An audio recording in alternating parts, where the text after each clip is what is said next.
Assalamualaikum warahmatullahi wabarakatuh. Izin memperkenalkan diri, nama Mas Darul Hafiz, peserta latihan dasar CPNS Badan Nasional Pencarian dan Pertolongan tahun 2025. Unit kerja Kantor Pencarian dan Pertolongan kelas B Pangkal Pinang. Saya tergabung dalam angkatan 8 kelompok 2. Di sini saya akan membahas tentang pengalaman belajar agenda 3 hari pertama tentang materi manajemen ASN dan Smart ASN. Yang pertama yang dibahas yaitu tujuan pembelajaran. Tujuan pembelajaran ini membekali peserta dengan pengetahuan tentang kedudukan dan peran PNS untuk mendukung terwujudnya smart governance dengan sesuai dengan ketentuan peraturan perundang-undangan untuk menjalankan fungsi ASN sebagai pelaksana kebijakan publik, pelayanan publik dan perekat pemersatu bangsa, sehingga mampu memberikan dukungan mengelola tantangan dan masalah dalam mendukung pelaksanaan tugas jabatannya dengan menggunakan perspektif Smart ASN. Smart governance adalah tata kelola pemerintah cerdas yang bertujuan untuk meningkatkan kualitas layanan publik kepada masyarakat atau pemanfaatan teknologi informasi dan komunikasi. Smart ASN yaitu ASN yang memiliki kemampuan dan karakter integritas profesional, hospitality, networking, entrepreneurship, berwawasan global, penguasaan IT dan bahasa asing. Yang pertama, aparatur sipil negara atau ASN adalah profesi bagi pegawai negeri sipil dan pemerintah dengan perjanjian kerja yang bekerja pada instansi pemerintah yang diangkat oleh pejabat pembina kepegawaian dan diserahi tugas dalam suatu pemerintahan atau diserahi tugas negara lainnya dan digaji berdasarkan peraturan perundang-undangan. Fungsi aparatur sipil negara. Yang pertama, pelaksana kebijakan publik, yaitu melaksanakan kebijakan publik yang dibuat oleh pejabat pembina kepegawaian sesuai dengan ketentuan peraturan perundang-undangan. Yang kedua, pelayan publik, yaitu melaksanakan pelayanan publik yang profesional dan berkualitas. Dan yang ketiga yaitu perekat dan pemersatu bangsa, yaitu mempererat persatuan dan kesatuan NKRI. Yang selanjutnya pembahasan substansi pembelajaran, yaitu yang pertama manajemen ASN. Materi ini membahas prinsip, sistem, dan regulasi pengelola ASN berdasarkan Undang-Undang Nomor 20 Tahun 2023 dan peraturan turunannya. Pokok substansi yang dipelajari yaitu pengertian manajemen ASN, proses pengelolaan pegawai ASN dari rekrutmen, pengembangan kompetensi, penempatan, promosi, hingga pensiun. Tujuan manajemen ASN yaitu mewujudkan ASN yang profesional, netral, dan berintegritas dalam melayani masyarakat dan mendukung pembangunan nasional. Prinsip utama manajemen ASN berbasis pada kualifikasi, kompetensi, dan kinerja, bukan koneksi pribadi atau politik.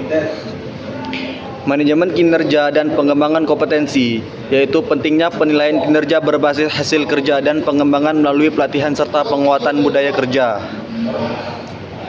Asas ASN berdasarkan pasal 2 Undang-Undang Nomor 20 Tahun 2023, yaitu pertama, kepastian hukum, profesionalitas, proporsionalitas, keterpaduan, delegasi, netralitas, akuntabilitas, efisiensi, efektivitas, keterbukaan, non-diskriminatif, persatuan dan kesatuan, keadilan dan kesetaraan, kepentingan umum, dan yang terakhir kesejahteraan.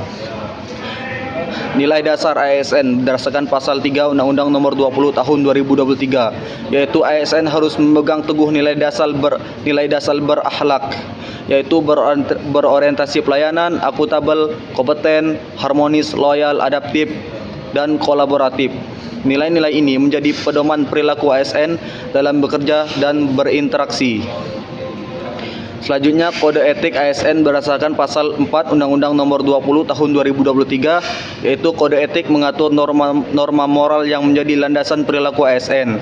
Yang kedua, menjunjung tinggi kehormatan negara, pemerintah, dan instansi. Yang ketiga, menjaga integritas pribadi dan jabatan. Yang keempat, tidak menyalahgunakan kewenangan. Yang kelima, menjaga kerahasiaan negara dan instansi. Terus menghindari konflik kepentingan, dan yang terakhir berperilaku adil dan tidak diskriminatif. Manajemen ASN minimal terdiri atas: yang pertama, perencanaan kebutuhan, yang kedua pengadaan, yang ketiga penguatan budaya kerja dan citra institusi, yang keempat pengelolaan kerja, yang kelima pengembangan talenta dan karir. Yang keenam, pengembangan kompetensi. Yang ketujuh, pemberian penghargaan dan pengakuan. Yang kedelapan, pemberhentian. Yang kedelapan atau yang terakhir, pemberhentian. Selanjutnya, Smart ASN merupakan konsep ASN masa depan yang memiliki kompetensi global namun tetap berakar pada nilai-nilai kebangsaan.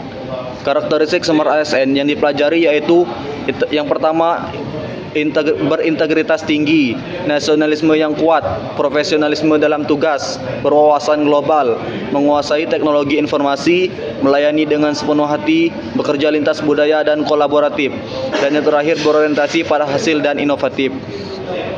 Melalui pembelajaran ini, saya memahami bahwa ASN bukan hanya pelaksana tugas, tapi juga agen perubahan dan pelayanan publik yang inovatif.